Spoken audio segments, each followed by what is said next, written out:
And let us read chapter 7 of Romans, verse 24 to 25. We have already read verse 14 to 25, and now we will just read 24 to 25. Pakibukas lang po ang ating Biblia sa Romans 7, verse 24 to 25. Nabasa na po natin yung 14 hanggang 25. Basahin po natin ngayon yung verse 24 to 25. Sabay-sabay na po tayo. Sige po, basahin ko po siya sa English Standard Version. Verse 24, "Wretched man that I am, who will deliver me from this body of death? Thanks be to God through Jesus Christ our Lord. So then I myself serve the law of God with my mind, but with my flesh I serve the law of sin." Tayo po'y sumandaling yumuko at manalangin. Let us bow our heads and let us pray. Muli, O Diyos, kami po'y nagpapasalamat sa umaga pong ito, sa pagkakataon, Panginoon, na kami ay magtipon upang manambahan po sa iyong dakilang pangalan. Dalangin po namin, Panginoon, na sa umagang ito ay kumilos ka sa aming kalagitnaan sa pamamagitan po ng banal na Espiritu na magbibigay po ng kaunawaan sa aming kaisipan at ganoon din, Panginoon, ng hangarin na sumunod sa aming puso at kakayanan na tumalima po sa iyong salita. Upang patuloy, Panginoon, na kami ay makaranas ng kagalakan ng aming kaligtasan, lumago kami sa pananampalataya, at kami, Panginoon, ay magamit po ninyo at maging mabungang mga Kristiyano para po sa iyong kaluwalhatian. Muli, Panginoon, ngayon palang pinagpapasalamat na namin ang katagumpayan ng gawain na ito, kaya sa iyo po namin binibigay ang mataas na papuri, pagluwalhati, pagsamba at pagdakila aming Ama.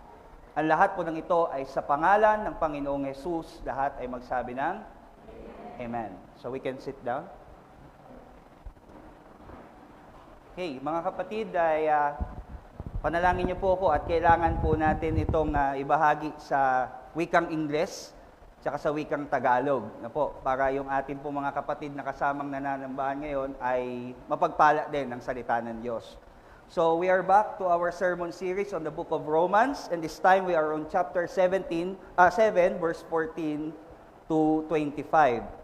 So previously, last sermon, we were in verse 7 to 13, and we have learned that by faith in the perfect obedience of Christ to God's will, we are no longer required to obey God's law in order to be saved from the penalty of our sins. That is what we have learned last week. Hindi na natin kailangan sumunod sa kautusan ng Diyos upang tayo maligtas. Dahil yun po ay ginawa na ng ating Panginoong Hesukristo para sa atin. But this doesn't mean that we as Christians can now disregard God's moral law in our lives. Hindi po ibig sabihin nito ay babaliwalain na natin ang mga moral na kautusan ng Diyos sa ating buhay. No? Because as truly saved Christians, we would be able to live in loving obedience to God's moral law as a result of the renewed heart that the Holy Spirit has given unto us when we were saved by faith in Christ. So, according to 1 John, for this is the love of God, that we obey His commandments, and His commandments are not burdensome. We obey the laws of God, not to be saved, but because we have a renewed heart na binigay ng Holy Spirit. Tayo po ay sumusunod sa kautusan ng Diyos, hindi upang maligtas, hindi upang tayo ay sumunod sa Kanya, at yun ay pag-ibig natin sa Kanya, at yun ay nagbibigay ng luwalhati sa Kanya.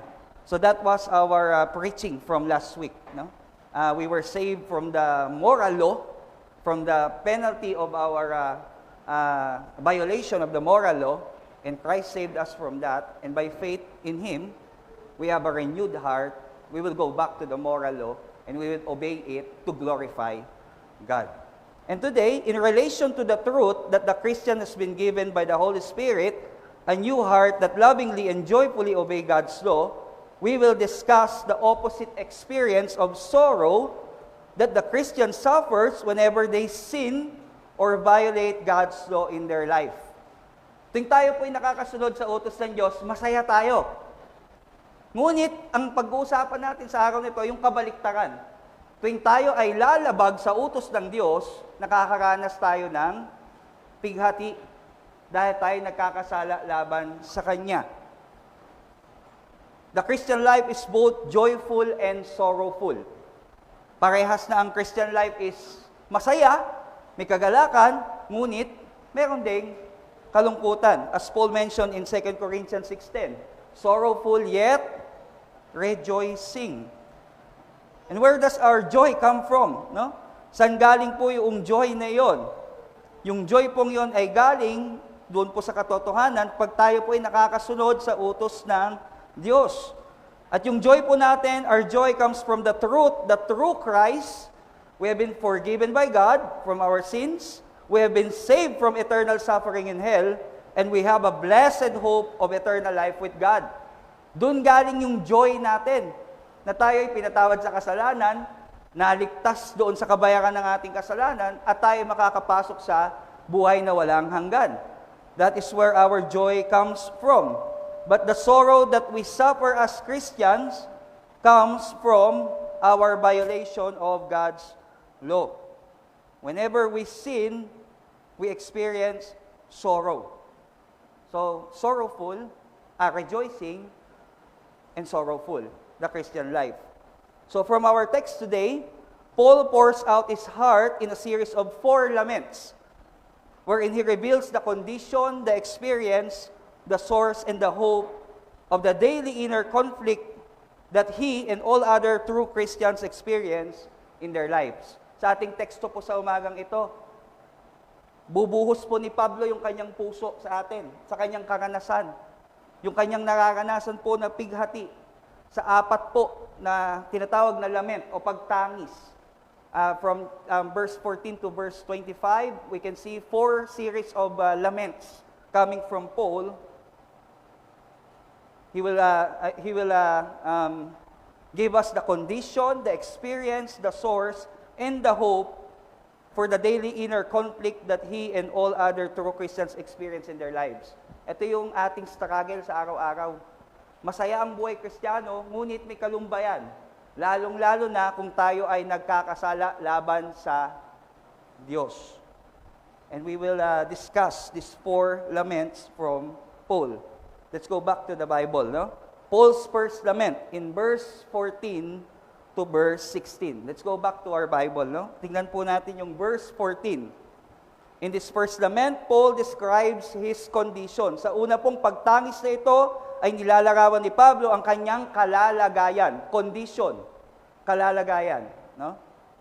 Sabi sa verse 14, "For we know that the law is spiritual, but I am of the," what does the text say? "I am of the flesh, sold under sin." Remember, the reason why we were able to have faith in Christ and to repent from our sins is because of the Holy Spirit giving us a new spiritual life from our dead spirit. That is the truth. Yun yung regeneration. The reason na tayo po'y nakapanampalataya at nagsisi sa kasalanan ay dahil sa ang banal na spirito ay binigyan ng bagong buhay yung ating patay na spirito. He raised up our dead spirit. And now that we have been spiritually alive through the work of the Holy Spirit, we are also able to love the laws of God, which is, according to Paul in the text, is spiritual too. The law is spiritual. And so what is Paul saying in here? No? Anong sinasabi ni Pablo tungkol po dito? Na ang kautusan ng Diyos ay spiritual. Ano pong ibig sabihin niya dito? Paul is saying that the law of God is not our enemy in this inner conflict that we experience. It is not the laws of God, hindi yung utos ng Diyos ang ating kalaban. Kundi ano po ang ating kalaban?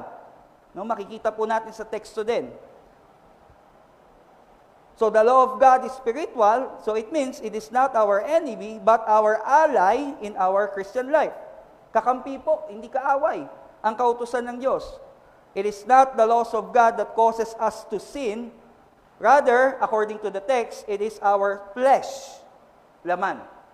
Naalala niyo po yung preaching ng mga nakahuli? Nabanggit ko yung mortal body o yung ating pong physical na katawan. Nariyaan po ang kasalanan pa din. Hindi po ang kautusan ng Diyos ang ating kalaban, kundi yung ating laman na kung saan nandoon po ang kasalanan. And according to Paul, this is our difficult condition as Christians. our regenerated spirit and our sinful flesh are in daily inner conflict. Naglalaban po. Di ba po naririnig yung term na born again? Kasi yung spirito natin hindi napatay. Ngunit, ang problema po, tayo ay nasa laman pa din. No? Yun po yung kondisyon natin. Yun yung kalalagayan natin. A regenerated spirit wants to glorify God and experience joy, but our sinful flesh wants to sin against God and suffer in sorrow. That is the condition of every Christian. And in relation to this condition, in verse 15, Paul shares his own experience in relation to this difficult Christian condition.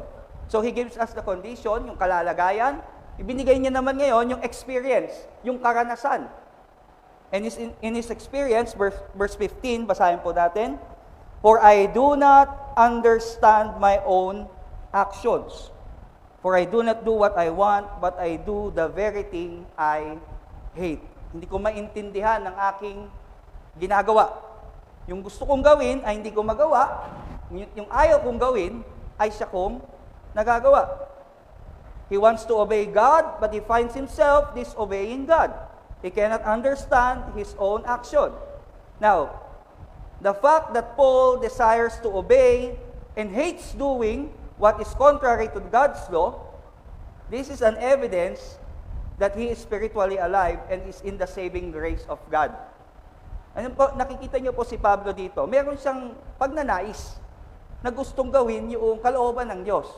Ngunit hindi niya po magawa. Alam niyo po, yun lamang katotohanan, na nais niyang gawin yung kagustuhan ng Diyos, ay patunay na po yan na siya ay nasa kaligtasan ng Diyos. Because yung mga hindi spiritually alive, they will never desire to do God's will. Those who are spiritually dead will not do what is the will of God. Kaya, Paul is desiring to do what is good, but he cannot understand his own action. He finds himself disobeying God. But even though Paul is genuinely saved, he is still trapped in his flesh. Even if Paul was an apostle, he was not exempted from this difficult experience of daily inner conflict between his spirit and his sinful flesh. So Paul is no better than us. He does experience what we are experiencing daily in regards to sin. Hindi po si Pablo ay parang mas superior sa atin. Kahit siya po'y apostol, yung nararanasan mo at nararanasan ko na araw-araw na pakikipagbaka sa kasalanan, ay ranas niya. So hindi tayo nag-iisa sa karanasan pong ito. And to end his first lament, this is the first lament, 14 to 16, to end his first lament, Paul gives us the source of this difficult Christian condition and experience. Bipakita niya po sa atin, saan galing ito pong kanyang kalalagayan at karanasan patungkol po sa paglalaban po ng laman at ng espiritu. Verse 16, "Now if I do what I do not want, I agree with the law that it is good. So now it is no longer I who do it, but sin that dwells within me." We are new creations in Christ. So it is not us, but our flesh, where sin dwells, is the source of this difficult Christian condition. So the inner suffering does not come from the law of God, or not even from our new spiritual nature, but from our own flesh where sin remains. Yan po ang kalalagayan nating Kristiyano. May kasalanan pa din po na nananatili sa ating laman, kaya merong araw-araw na pakikipagbaka. May araw-araw po na kontrahan sa ating pangkalooban. Now let us move on. In verse 18 to verse 20. This is Paul's second lament. No? He has 4 series of laments. The second lament, he again describes to us the condition. Verse 18. "For I know that nothing good dwells in me, that is, in my flesh." Notice. Pansinin niyo po. Notice Paul says that nothing good dwells in him, but specifically in his flesh. No? Sa laman. Sabi niya, walang mabuting nagmumula sa akin. Pero in-specify niya, Saan? Sa kanyang laman. Sa kanyang mortal na katawan. Pansinin niyo po, although nothing good dwells from Paul in his flesh, he does have the capacity to desire to do what is good. Again, no? Kahit na sabihin po natin na wala pong mabuti na nagagawa ang kanyang laman, ngunit meron pa din siyang kapasidad na kung saan ay naisin na gawin ang ano ang mabuti. But whenever his regenerated spirit desires to do what is good, his sinful flesh always opposes it to do what is evil. Laging kapag gusto niyang gumawa ng mabuti, andyan yung laman na kung saan ay nilalabanan siya na gawin ang masama. Pero siya ay mananampalataya ni Kristo. Ligtas siya. Pero ito po yung nangyayari sa kanya. Ito yung condition niya. So in verse 18 to 19, once more, Paul shares his own experience in relation to this condition. Verse 18, yung the half of verse 18.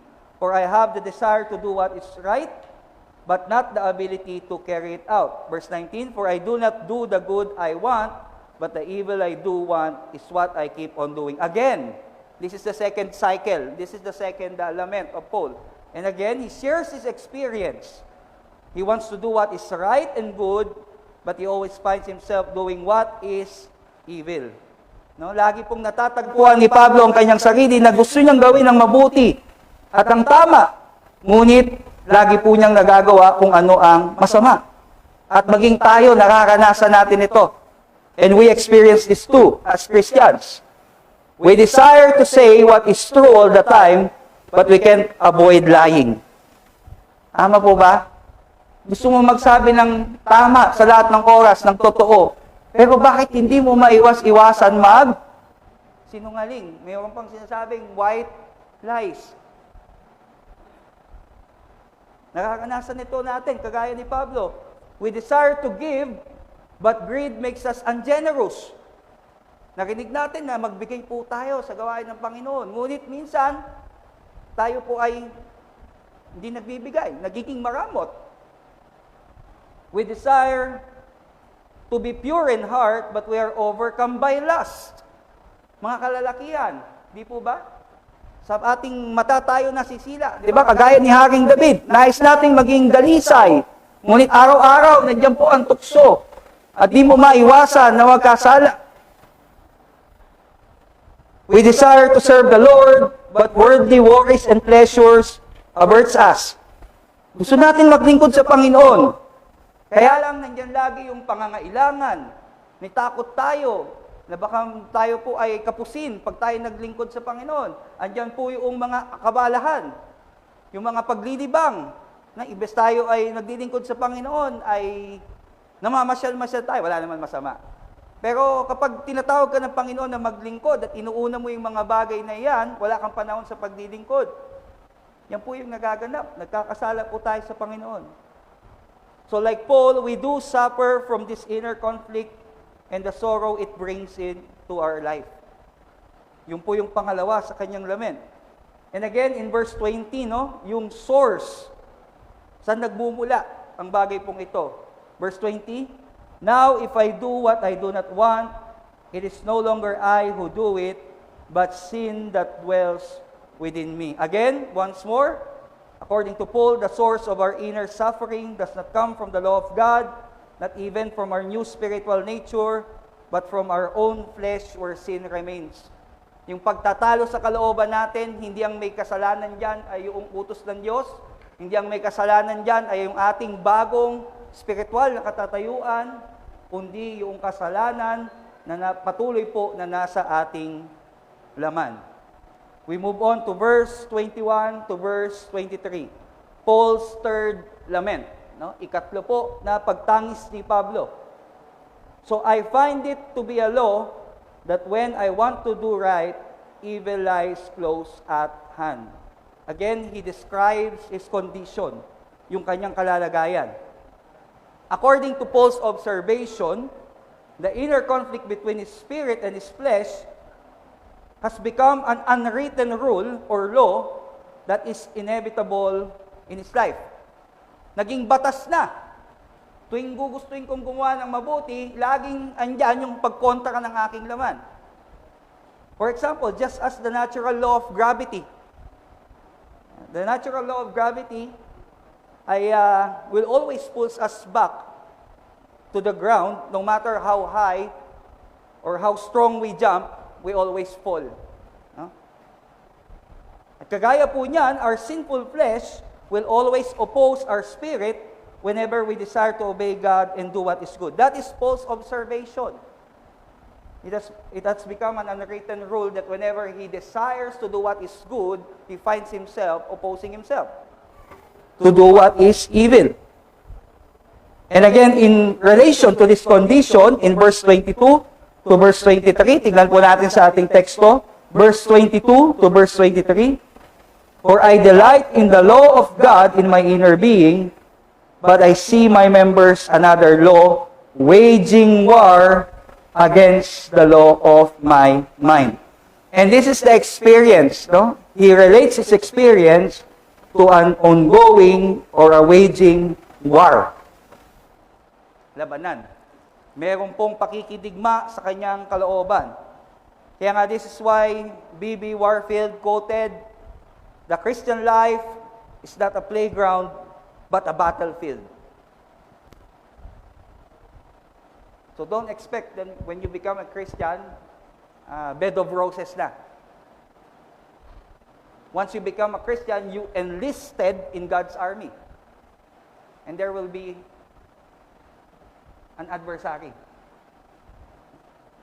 So, totoo po yun. Ang buhay Kristiyano ay hindi po isang pamamasyal sa palaruan.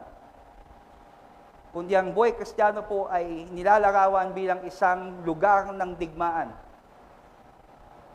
Alam niyo po, andyan ang persecution, andyan po ang mga tinatawag natin na pang-outer na na panglabas na mga pagdurusang nararanasan. Pero ang pinakamahirap na pagdurusa, pinakamahirap na pakikipagbaka ay alin? Yung sa sarili mo. Gusto mo magsimba, pero tinatamad kang bumangon. Gusto mo umattend ng discipleship class, pero ang ganda ng palabas. Gusto mong mag-prayer meeting, kaya lang maraming reason. Gusto mo Tama ba?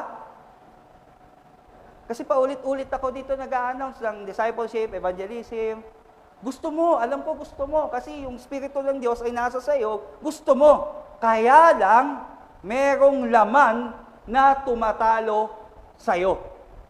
Mas mahirap na kalaban yung iyong sarili. Sisikay ng sisikay, Satanas Si Satan kasi. Yan pa din yung fallen nature natin sa Garden of Eden. Blame shifting.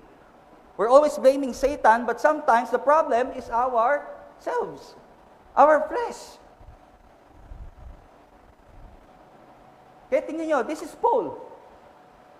This is not just an ordinary member in a church. He is an apostle, and yet he is experiencing these things.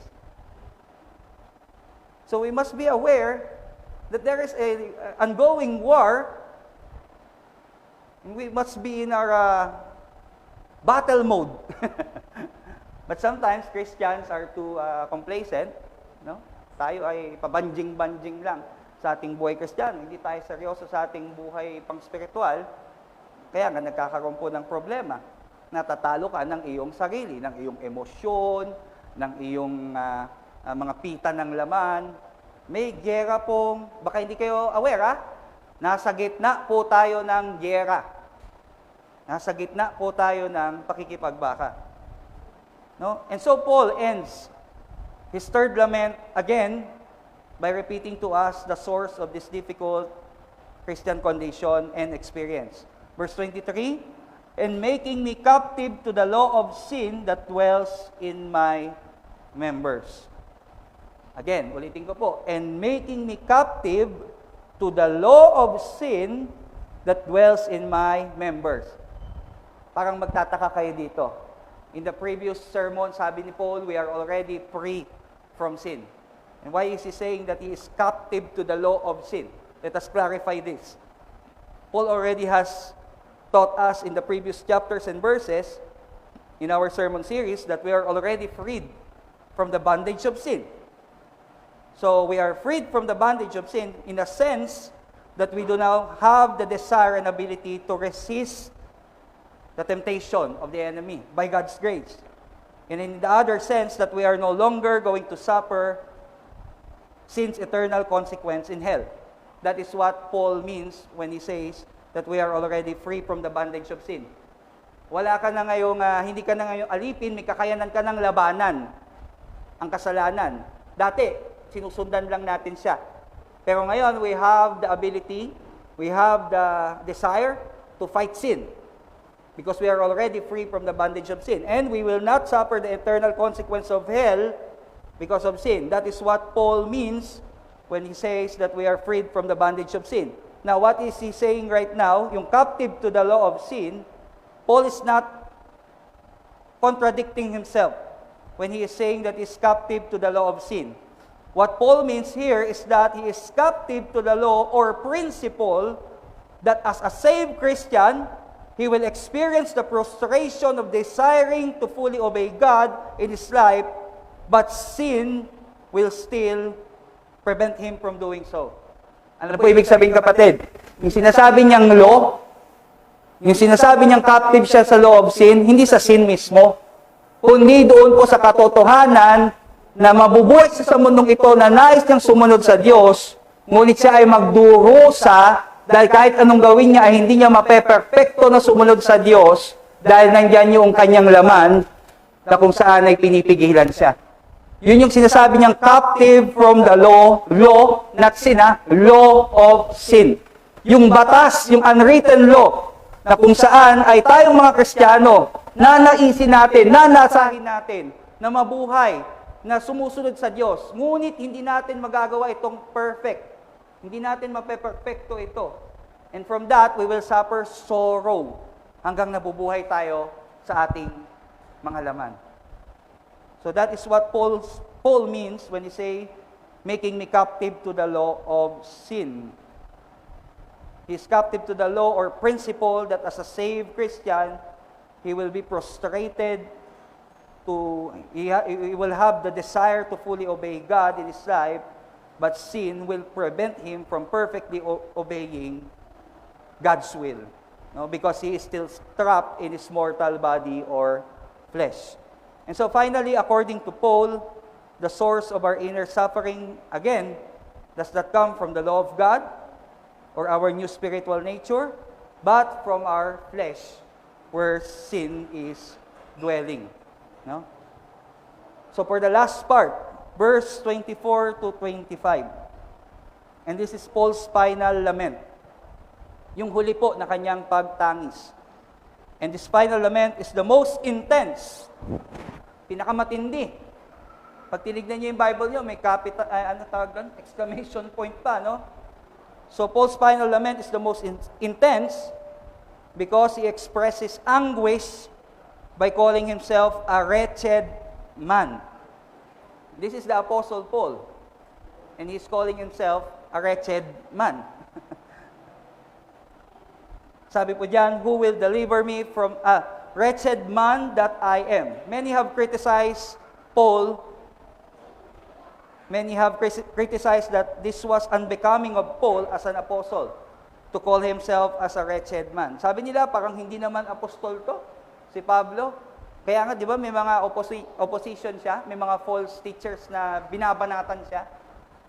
At dami nag-criticize sa kanya for calling himself as a wretched man. Parang hindi naman to apostol. No? Pero, the most matured Christians are those who realize their utter sinfulness as they draw closer and closer to the holiness and beauty of Christ. Mga kapatid, alam niyo anong matured na Kristiyano? Yung habang tumatagal siya sa kanyang relasyon sa Panginoong Jesus, habang palapit siya sa kanyang relasyon sa Panginoong Kristo, ay mas nakikita niya yung kanyang pagiging malalang makasalanan. Alam niyo po, kasi self-righteousness yung sabihin mo, ay ako, Kristiyano na, bahala kayo, ligtas na ako. Basta ako, sumusunod ako sa Diyos. That is not a mark of a true Christian. That is self-righteousness. The more that we draw closer and closer to Christ, the more that we will realize our need for Him. that we are sinners, we are wretched.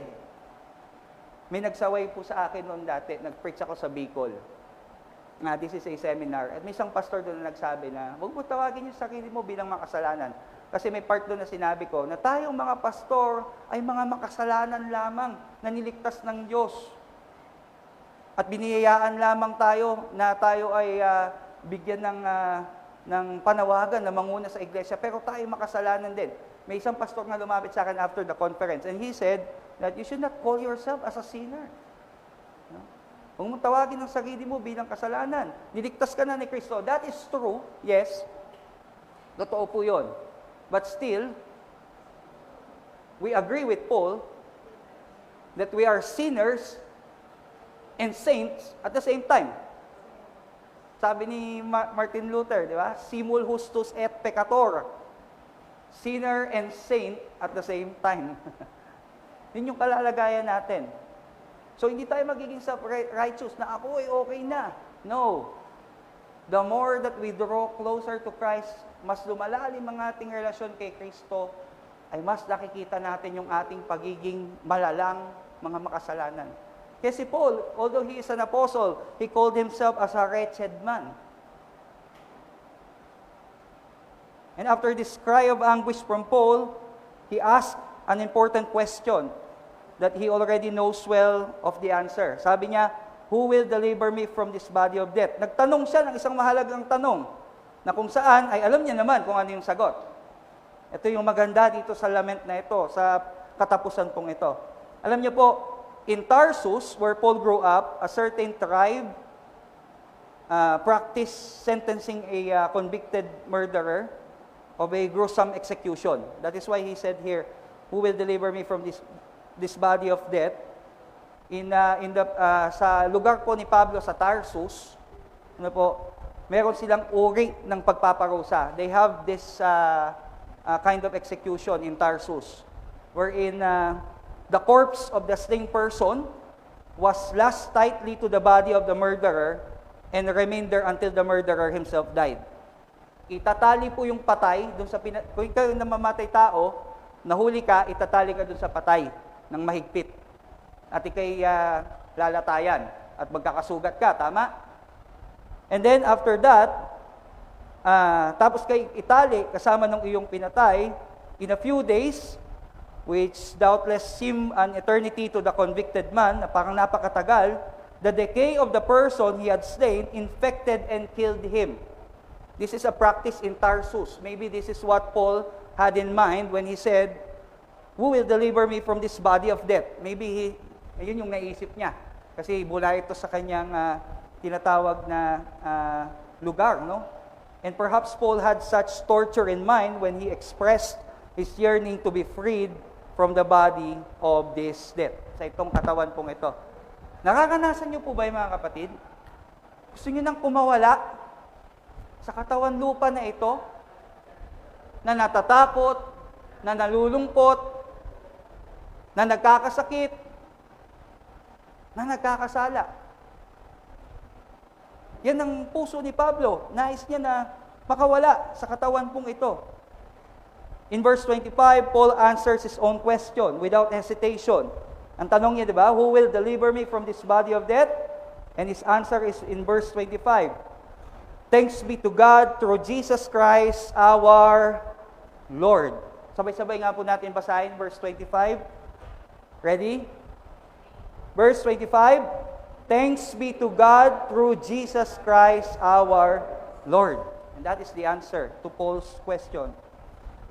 Paul testifies to the certainty of his eventual rescue and give thanks to his Lord even before he is set free from his body of death.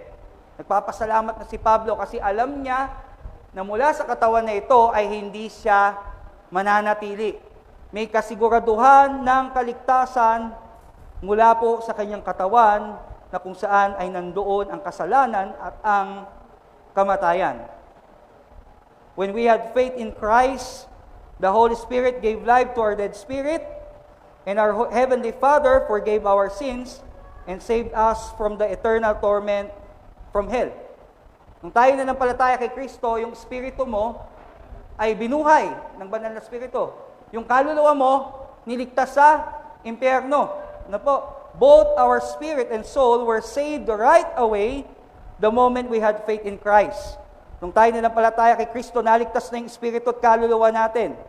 But what yet remains to be redeemed or to be saved is our mortal bodies. And when we die, alam niyo po, pag tayo namatay, we get separated with our mortal body and we will be free from the suffering that sin brings to us. Kaya nga, Paul said, to live is Christ, to die is gain. And one of the application of this is that we will be free. Makakalaya po tayo sa katawan na ito na nakakaranas po ng pagdurusa dahil po sa kasalanan. Na po? But we will not remain without a body when we die. Because according to Paul in Thessalonians, when Christ returns, He will raise up our mortal bodies into a glorified body that will no longer experience sorrow, pain, hunger, thirst, and especially sin. Di ba nagkaroon po tayo ng sermon series sa Thessalonians? Anong gagawin ni Kristo sa kanyang pagbabalik? Bibigyan niya tayo yung kabuuan na ng kaligtasan natin.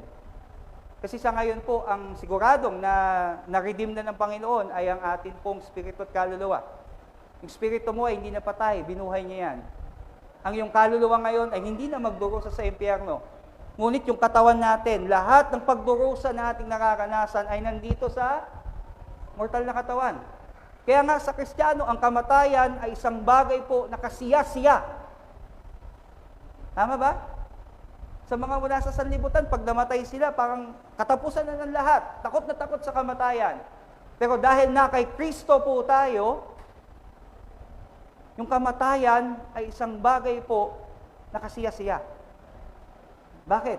Dahil ito na yung time na makakawala tayo sa mortal na katawan na ito at darating ang araw sa pagbabalik ni Kristo sa kanyang paghuhukom, ibabangon niya ang ating katawan kung saan hindi na makakaranas ng gout, hindi na makakaranas ng rayuma, hindi na makakaranas ng kung ano-anong damdamin, ng kalungkutan, ng takot, ng pangamba. At the best, ang pinaka-the best, hindi ka na magkakasala. Kaya ito po, yung kalalagayan nating Kristiyano na kung saan ay malinaw na inihayag sa atin ni Pablo. Hindi kayo nag-iisa sa karanasan yung yan. Yan ay normal sa buhay Kristiyano.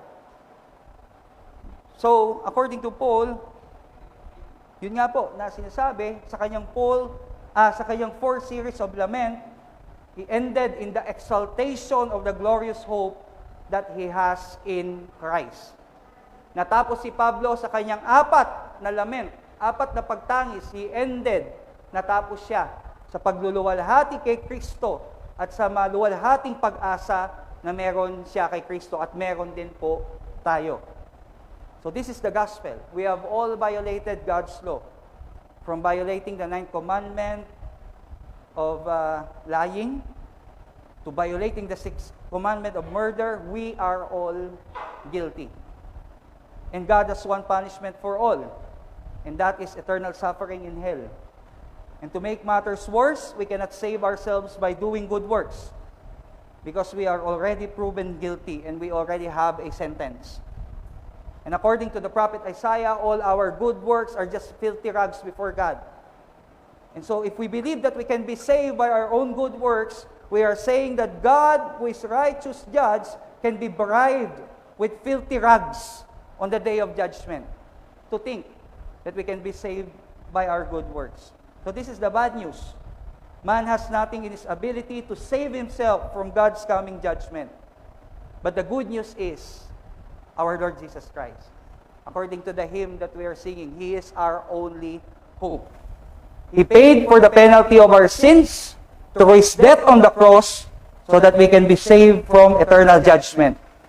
And not only that, Jesus lived in perfect obedience to God's law to place it on our account so that we can enter eternal life. And all we need to do is to have faith in Him.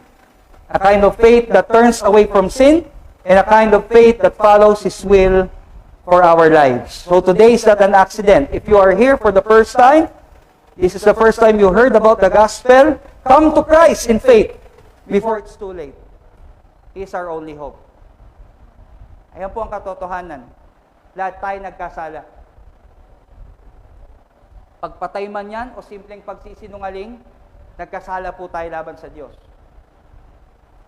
At wala po tayong magagawa sa ating kakayanan upang tapalan yan pong pagkakasalang yan at maligtas po sa paghukom ng Diyos.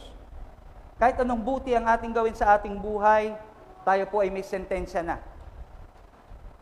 Yan po ang masamang balita. Tayo po ay haharap sa paghukom ng Diyos dahil lahat tayo nagkasala at wala tayong kakayanan na iligtas ang ating sarili. Pero ang mabuting balita, kapatid, kaya ka naririto ngayong umaga ay mapakinggan mo yung ebanghelyo ng Panginoong Hesukristo. Ano bang ginawa ng Panginoong Hesukristo? Ba't siya bumaba sa mundong ito? Upang bilang Diyos siya ay nagkatawang tao upang siya ay mamatay sa krus ng Kalbaryo. Dahil sinasabi sa Roma 6 na ang kabayaran ng ating kasalanan ay kamatayan. Bilang Diyos, hindi siya mamamatay. Kaya po siya ay nag-abala pa na magkatawang tao at magdusa sa mundong ito upang mamatay para sa iyong pagkakasala. At hindi lamang po yun. Lahat ng utos ng Diyos na ibinigay sa atin na hindi natin nasunod, ay Kanya pong sinunod. Kanya pong perpekto na ginanap. Para Para yung katuwiran na Kanyang nakuha mula sa perpektong pagsunod na yon ay maidamit sa iyo.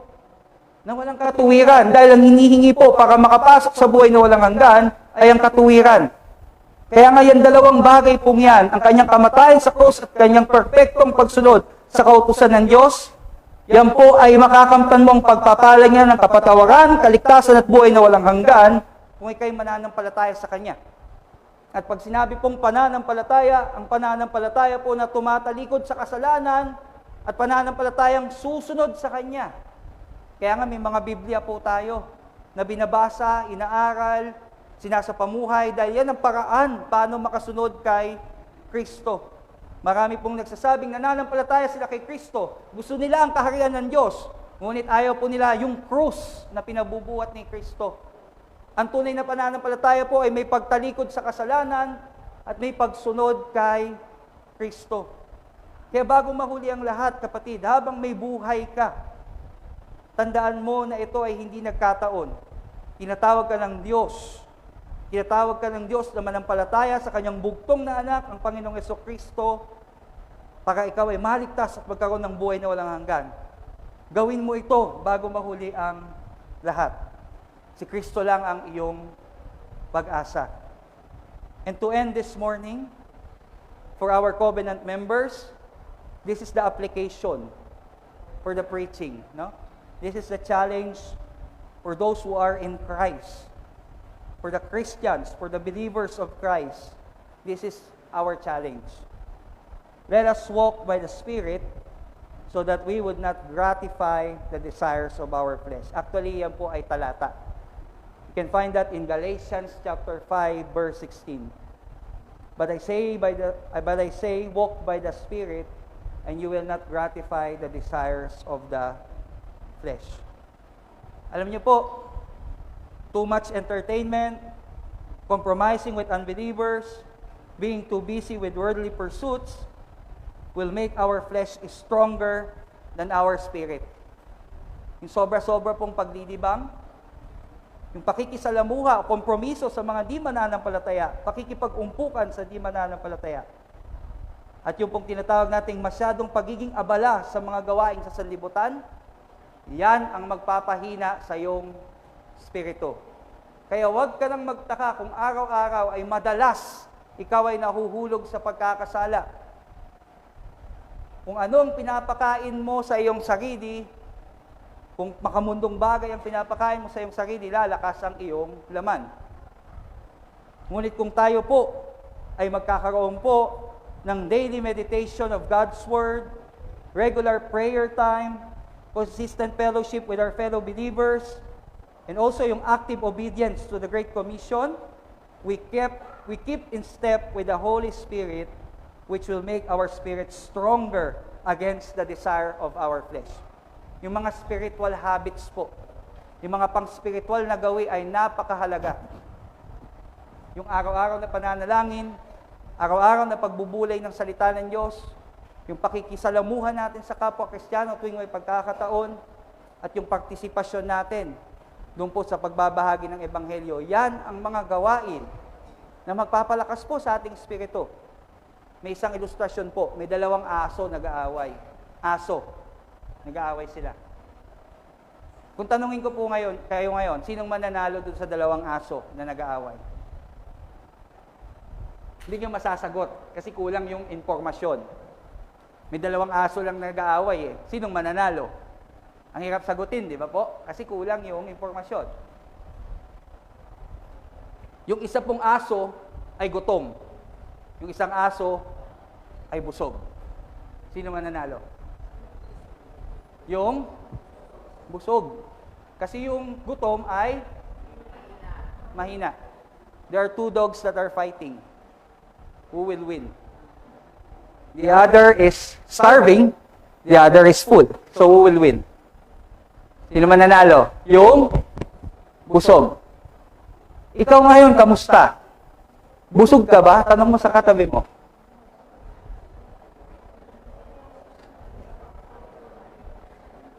Anong sagot po?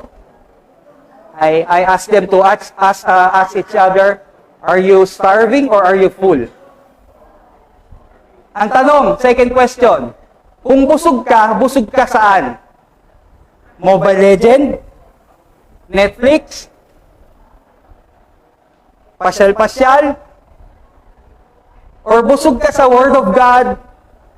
Busog ka sa iyong daily meditation and prayer? Kamusta ka? Kamusta po tayo? Let us examine ourselves. 2 Corinthians 13:5. Let us examine ourselves. Are we keeping in step with the Spirit lately? Kung ang sagot mo, kapatid, ay hindi.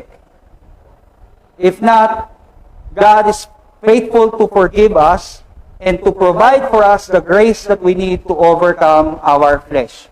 Kung talunan ka this week, ayan ang biyaya ng Diyos. Humingi ka lang ng tawad sa Kanya, at hindi lang tawad, yung biyaya na bigyan po tayo ng kalakasan na mapagtagumpayan ang ating laman. Ngayon, hindi si Satan ang sisisihin natin ngayon sa iyong labang Kristiyano na talo. Hindi, sarili po natin ang tignan natin. Kamusta ka? Kamusta po tayo? Remember, kung ikaw ay bagsak this week, if you have been defeated this week, God is faithful to forgive you, to forgive us, and He is faithful to provide for us the grace that we need to overcome our flesh. Ano ba yung Holy Spirit sa ating buhay? The Holy Spirit is our helper and comforter in times of failure and need. Nandiyan lagi ang banal na Espiritu po. And the Holy Spirit will sustain us until the final day when we meet Christ face to face and be with Him in eternal life. Nandiyan po lagi that He that began a good work in you, He shall complete it. So if you have been defeated this week, kung talo tayo ngayong linggong ito, dahil tayo otla, alam niyo otla? Sa mga nagagagamba yun yung hindi pinapakain. Kung talo ka ngayon, dahil sa ikaw ay nagpabaya sa iyong spiritual na kalalagayan, andyan po ang biyaya ng Diyos. Na kung saan ay pananatiliin po tayo hanggang sa wakas, hanggang sa makita natin si Kristo ng mukhaan, doon sa buhay na walang hanggan. Remember, when we keep in step with the Spirit by the grace of God, we experience true joy in our lives, and God is glorified. Kung tayo po'y lalakad sa Espiritu, matatagpuan mo yung tunay na kaligayahan sa iyong buhay. At, ang pinakamahalaga, mabibigyan natin ng kaluwalhatian. Sino? Ang Diyos. So let us stand and let us sing a hymn as a response to God's Word na ating pong tinanggap sa umagang ito. Awitin po natin both yung hymn na ating kinanta kanina.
He will hold me fast.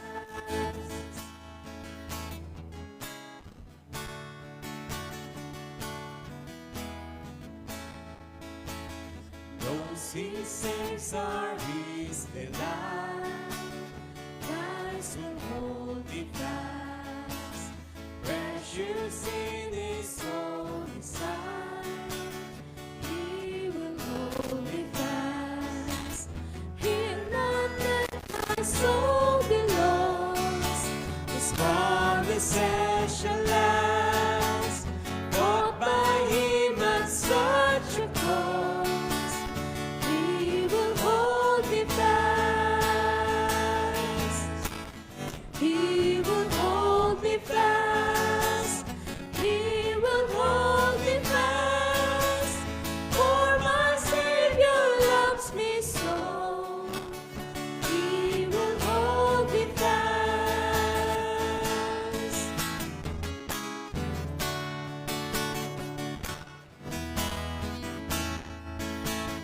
For my life He bled and died. Christ will hold me fast. Justice has been satisfied. He will hold me fast. Race with Him to endless life. He will hold me fast. Till our face turn to sight. When He comes at last, He will hold me fast. He will hold me fast. For my Savior loves me so. He will hold me fast. He will hold me fast. He will hold me fast. For my Savior loves me so. He will hold me fast.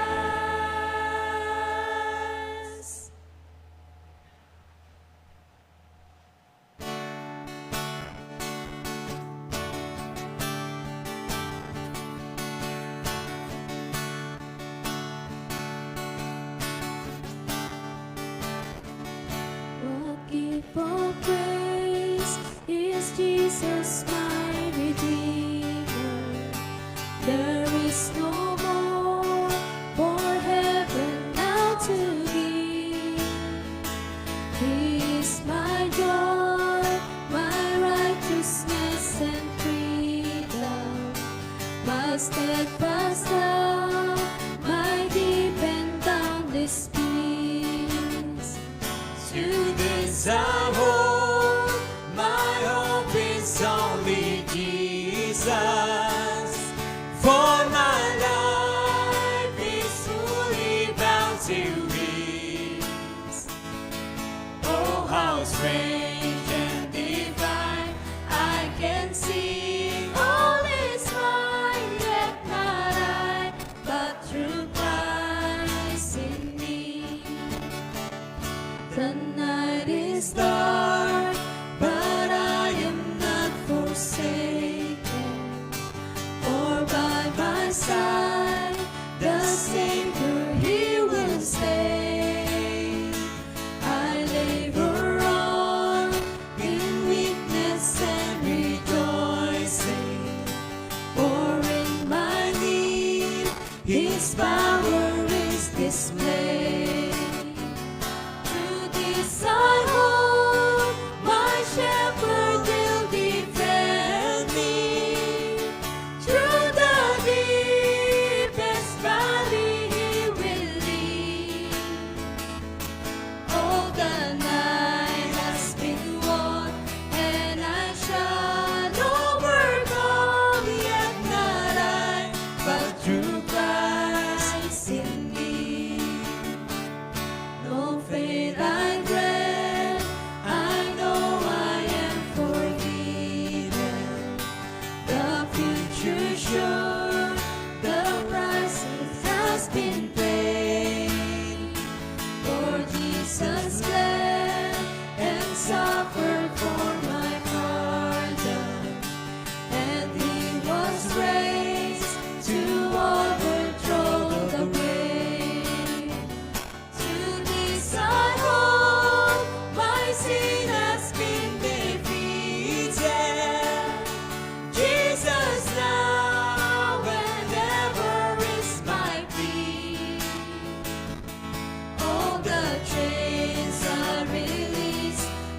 can sing, I am free, yet not I, but through Christ in me.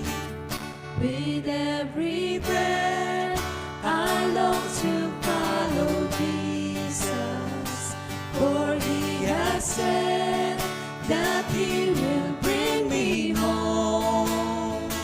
And day by day, I know He will renew me until I stand with joy before the throne. To this I go, my hope is only Jesus. All the glory evermore to Thee.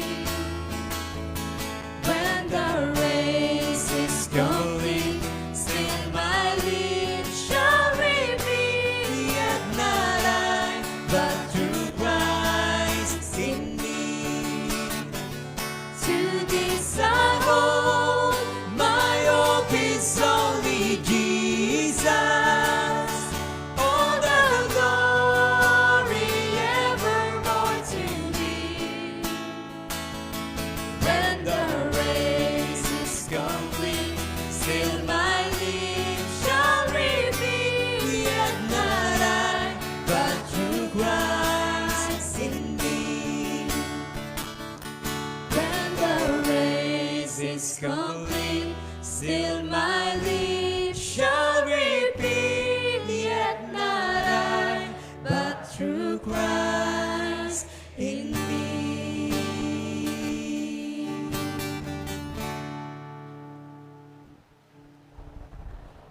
Ganda ng lyrics po, no? When the race is complete, still my lips shall repeat, yet not I, but through Christ in me. In this difficult battle po with sin that we are going through, the grace of God is sufficient for every one of us. Sa biyaya po ng Diyos, malalagpasan po natin ang lahat ng pakikipagbakang ito. Hindi dahil sa ating lakas, kundi dahil kay Kristo. Let us pray. Tayo po manalangin.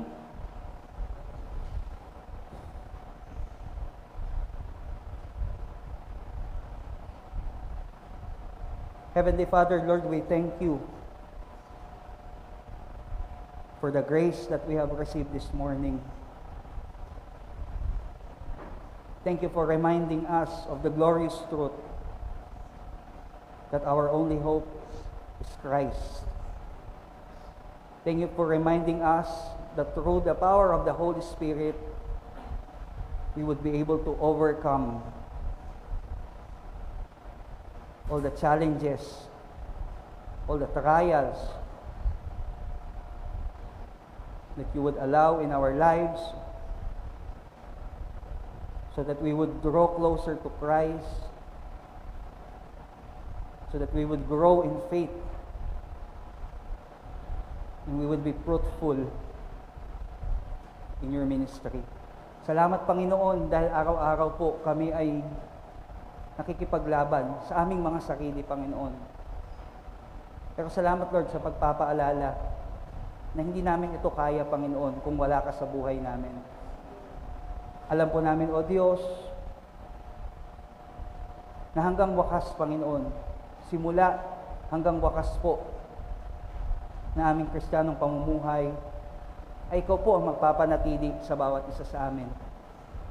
Nariyan lagi, Panginoon, ang iyong banal na Espiritu na aalalay po sa amin. Sa oras po ng panlulupaypay, sa oras po ng pagbagsak, sa oras po na kami, Panginoon, ay nagkakasala laban sa iyo, sapat po ang iyong biyaya upang ibalik kami sa iyong kalooban hanggang sa makita ka po naming mukaan sa araw po na iyong tinakda at kami, Panginoon, ay makasama po ninyo walang hanggan. Salamat, Panginoon, dahil alam po namin na sa araw pong ito ay kumilos po ang iyong banal na Espiritu at nagbigay po ng kalakasan sa mga kapatid. At sa linggo pong darating, patuloy, O Diyos, alam ko, Panginoon, na mangyayari pong iyong kalooban sa aming buhay. Patuloy, O Diyos, ngayon pa lang pinagpapasalamat na po namin ng mga katagumpayan na amin pong makakanasan sa mga araw pong darating dahil kami ay na kay Kristo Jesus. At sa oras pong ito, Panginoon, ay wala po kaming ibang sasambitin at babanggitin, kundi ang lahat ng papuri, pagluwalhati, pagsamba, pagdakila ay tanging sa iyo lamang, Ama.